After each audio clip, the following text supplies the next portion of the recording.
Cronache Trevigiane, un programma in collaborazione con Un'Industria Treviso, Casatella Trevigiana DOP, provincia di Treviso.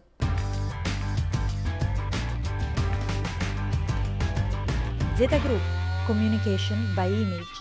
Una nuova puntata di Cronache Trevigiane, siamo a Caorle nel pieno di Griglie Roventi 2009. Per questa prima parte, nella seconda parleremo di sicurezza alimentare con le manifestazioni di queste giornate molto calde e vi presento ovviamente l'assessore Elena Donazzan, assessore di Regione Veneto anche alla sicurezza alimentare, e il vicegovernatore del Veneto Franco Manzato con delega all'agricoltura. Allora assessore, intanto parliamo di questo Griglie Roventi, 18 nazioni rappresentate, quasi 300 cuochi, diciamo così, improvvisati, ma tanta allegria, tanto sorriso e tanta sicurezza alimentare. Sì, è un modo anche di promuovere la carne veneta di qualità, un lavoro che ha fatto molto forte anche la stessa Elena Donazzan per la qualità della carne, e vogliamo anche in qualche modo, in un momento così ludico, così divertente, promuoverla insieme al turismo, insieme alla cultura. Questo il Veneto è anche accoglienza ma è anche qualità. Assessore, io le racconto un dietro le quinte. Stavo per fare un'intervista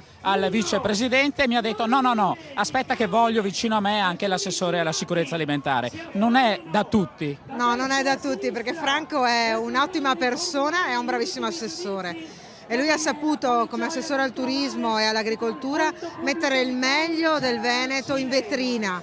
E questa sera ha saputo parlare anche a un mondo che è quello della goliardia, della simpatia, delle nostre spiagge, delle nostre vacanze, parlando di un tema che noi affrontiamo insieme quando parliamo di sicurezza alimentare, perché la catena alimentare non è solo dal campo alla tavola, è anche dal produttore al consumatore. Metterle insieme significa vincere la sfida di questa globalizzazione, per cui noi vogliamo solo la verità, che sia scritto quello che mangiamo. E noi di questa verità abbiamo la certezza che i prodotti che producono i nostri produttori sono garantiti, sono di qualità, ma tante volte il consumatore viene ingannato. Sì, tante volte viene ingannato, però adesso è passato attraverso la Giunta un disegno di legge statale di iniziativa regionale che vuole l'etichettatura anche nei prodotti esteri che arrivano nel nostro territorio, per capire qual è l'origine e quindi avere una certificazione di qualità da offrire ai consumatori. Questo è un passo importante. E ricordiamo che l'assessore l'abbiamo conosciuto molto bene anche per le piccole produzioni locali,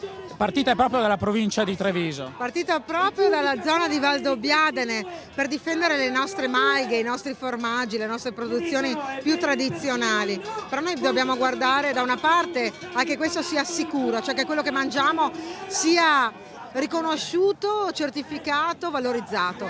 Dall'altra dobbiamo dire ai nostri consumatori: scegliete, perché scegliendo un prodotto veneto non solo renderemo più forte la nostra identità, ma difenderemo anche un posto di lavoro in più, e oggi è una grande cosa. Franco Manzato, prima assieme ai cuochi indiani, ci dà le chiavi di questa manifestazione e andiamo a conoscere ovviamente queste coppie di cuochi. Sì, la chiave è la goliardia, ma anche la voglia di stare insieme attraverso una vicinanza ad una cultura che è quella del barbecue in modo molto forte. Sappiamo che ci sia anche una televisione internazionale che ci sta seguendo oltreoceano, e questo significa che sta diventando una manifestazione non solamente legata a livello europeo ma anche oltreoceano. Questo ci fa ben sperare che la prossima manifestazione sia ancora più diffusa nel territorio. La qualità innanzitutto, e questo è il segreto. Allora, grazie davvero a Regione Veneto, grazie per essere stati qui con noi. Ci fermiamo per questo servizio e poi andiamo a scoprire cosa bolle in pentola, o meglio cosa cuoce sulla griglia.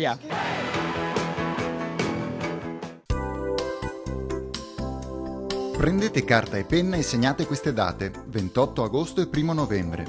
Pertanto infatti vi terrà compagnia la rassegna Delizie d'autunno. Giunto quest'anno alla seconda edizione, questo fortunato calendario di sagre e feste dedicate ai prodotti tipici dell'autunno è stato presentato nel corso di una conferenza stampa tenutasi alla presenza del presidente provinciale dell'UNPLI. Questo progetto di valorizzazione dei prodotti autunnali quest'anno si arricchisce ulteriormente, d'altronde la provincia di Treviso è proprio ricca di questi prodotti. Parliamo del peperone di Zero Branco, per esempio, che ha una storia e una tradizione decennale. Parliamo di prodotti particolari come la mela di Monfumo e un altro prodotto particolare, il fagiolo nano borlotto di Levada. Prodotti così territoriali che occupano una fetta di mercato molto limitata, ma che hanno però un alto valore per il territorio.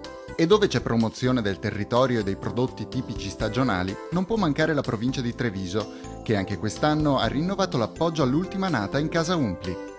Il presidente della provincia rivela il ventaglio di possibilità offerte da questa rassegna. È una grande opportunità per tutta la provincia, anche quest'anno si sono aggiunti nuovi amici, l'obiettivo è quello di implementare, aggiungere sempre nuovi amici a questa manifestazione perché racchiude un po' i sapori autunnali. L'obiettivo strategico è portare a conoscenza di queste rassegne tante più persone perché possano venire a degustare il loco e vedere in loco le bellezze di questo territorio, però dall'altra parte tutto questo noi vogliamo sia racchiuso da una garanzia, la garanzia della salubrità del prodotto. Raggiungere il successo di pubblico indubbiamente è un traguardo importante, ma per il presidente dell'Umpli un primo successo è già stato registrato: il riconoscimento dell'imponente lavoro svolto dalle migliaia di volontari impegnati nell'organizzazione delle 10 date che compongono il calendario. Sono lavori impegnativi e tutte queste persone lo fanno gratuitamente perché credono al loro territorio, credono alla loro comunità